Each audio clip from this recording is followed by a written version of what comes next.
भारतीय रेलवे के बेड़े में अब एक नई ट्रेन शामिल होने जा रही है। वंदे भारत स्लीपर ट्रेन मिलने जा रही है। And Indian Railways is all set to introduce the Vande Bharat sleeper train for long journeys. India में जब भी रेलवे की बात होती है, सरकार सबसे पहले वंदे भारत का नाम प्राउडली लेती है। आज वंदे भारत, नमो भारत और अमृत भारत जैसी ट्रेनें भारतीय रेलवे की अगली पीढ़ी की नींव तैयार कर रही है। White blue body, modern design, airplane जैसी सीटें, फैंसी इंटीरियर और 160 किलोमीटर प्रति घंटे की स्पीड तक जाने की बड़े बड़े वादे। सोशल मीडिया पर वीडियो चलते हैं, न्यूज चैनलों पर बड़ी बड़ी हेडलाइन बनती हैं और हर नई ट्रेन उद्घाटन के समय इसे नया भारत, मॉडर्न भारत और वर्ल्ड क्लास रेलवे का सिंबल बताया जाता है। लेकिन किसी भी देश की प्रोग्रेस सिर्फ उसकी चमकदार चीजों से नहीं मापी जाती। असली प्रोग्रेस इस बात से पता चलता है कि वहाँ रहने वाले आम लोगों का जीवन कितना आसान हो पाया है। और इसी सवाल के साथ जब हम इंडियन रेलवे की असली ग्राउंड रियलिटी देखते हैं तो तस्वीर उतनी सुंदर दिखाई नहीं देती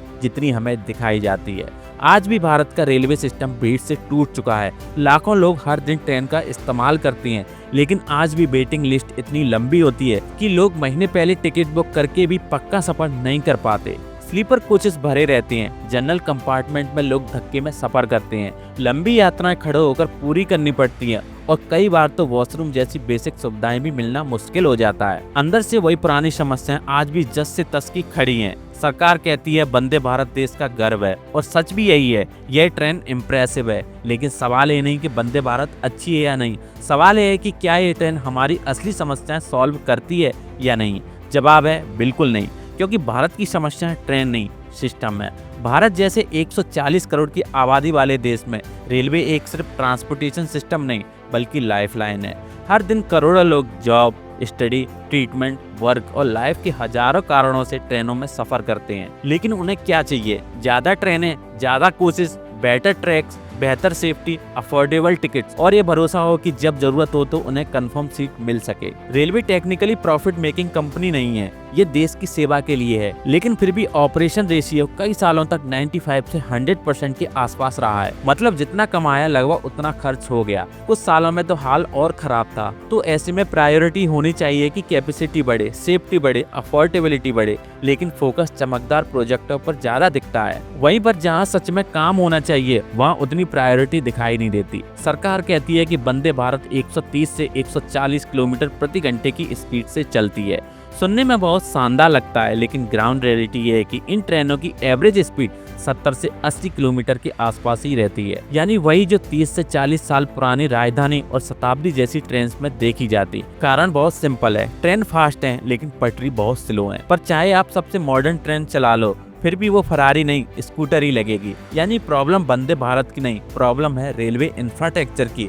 जब तक ट्रैक्स अपग्रेड नहीं होंगे, सिग्नलिंग मॉडर्न नहीं होगा, डेडिकेटेड हाई स्पीड कॉरिडोर नहीं होंगे, तब तक सिर्फ ट्रेन बदलने से तस्वीर नहीं बदलती। अब सवाल है कि लोगों को क्या चाहिए। भारत का मेजॉरिटी मिडिल क्लास और लोअर मिडिल क्लास है। उनके लिए 3000 से 4000 रुपए की ट्रेन लग्जरी नहीं सपना है। अगर दिल्ली से वाराणसी तक आप वंदे भारत की चेयर कार में ट्रेवल करोगे तो आपका फेयर कॉस्ट आएगा 1820 रुपए। यह टोटल डिस्टेंस है 771 किलोमीटर, जिसका मतलब है कॉस्ट पर किलोमीटर 2 रुपए 36 पैसे। अगर वही डिस्टेंस पर वंदे भारत की एग्जीक्यूटिव ट्रेन में आप ट्रेवल करोगे तो आपका फेयर कॉस्ट आएगा 3370 रुपए, जिसका मतलब है पर किलोमीटर कॉस्ट 4 रुपए 37 पैसे। अगर यही रूट पर आप शिव गंगा एक्सप्रेस स्लीपर में ट्रेवल करोगे तो आपका किराया आएगा 430 रुपए, जिसका मतलब है 1 किलोमीटर का 0.56 पैसे। और अगर इतने ही डिस्टेंस का आप शिव गंगा की थर्ड एसी में ट्रेवल करोगे तो आपका किराया होगा 1140 रुपए, यानी 1 रुपए 48 पैसे पर किलोमीटर। यह डेटा दिखाता है कि वंदे भारत 5 टाइम एक्सपेंसिव है एक नॉर्मल एक्सप्रेसवे से। अब ईमानदारी से सोचिए, 140 करोड़ की आबादी वाले देश में कितने लोग रोज 3000 रुपए का टिकट खरीद कर ट्रेवल कर सकते हैं?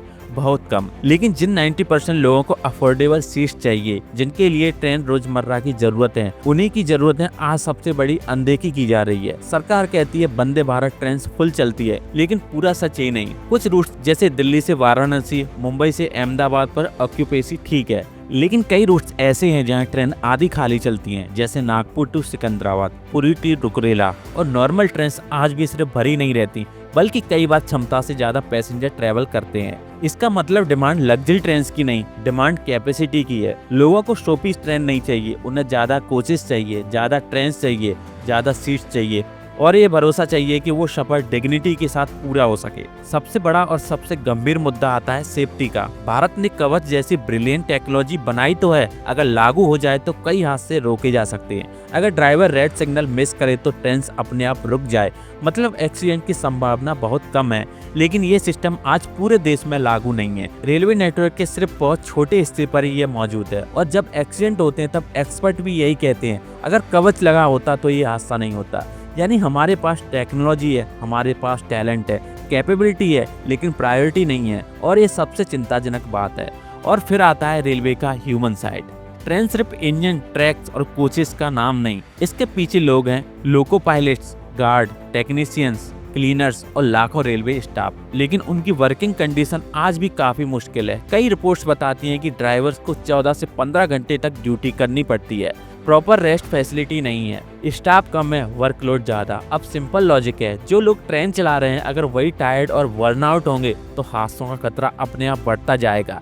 लेकिन इस पर चर्चा नहीं होती क्योंकि ये ग्लैमरस टॉपिक नहीं, ये लोगों को इम्प्रेस नहीं करता। लेकिन यहीं से असली सेफ्टी शुरू होती है। सच है कि वंदे भारत गलत ट्रेन नहीं, इंडिया को मॉडर्न ट्रेन चाहिए, प्राइड चाहिए, नई टेक्नोलॉजी चाहिए। प्रॉब्लम्स वंदे भारत नहीं, प्रॉब्लम ये है कि पूरा फोकस सिर्फ उसी पर है। अगर सच में भारत को वर्ल्ड क्लास रेलवे चाहिए तो सबसे पहले जरूरत है कैपेसिटी बढ़ाने की, वेटिंग लिस्ट खत्म करने की, ज्यादा ट्रेन चलाने की। 8 कोच वाली ग्लैमरस ट्रेन नहीं, 16 से 22 कोच वाली प्रैक्टिकल ट्रेनें चाहिए, बेहतर ट्रैक चाहिए, ऑटोमेटिकली सिग्नलिंग चाहिए, कवच पूरे नेटवर्क पर होना चाहिए, स्टाफ को बेहतर सुविधाएं और सबसे जरूरी अफोर्डेबिलिटी।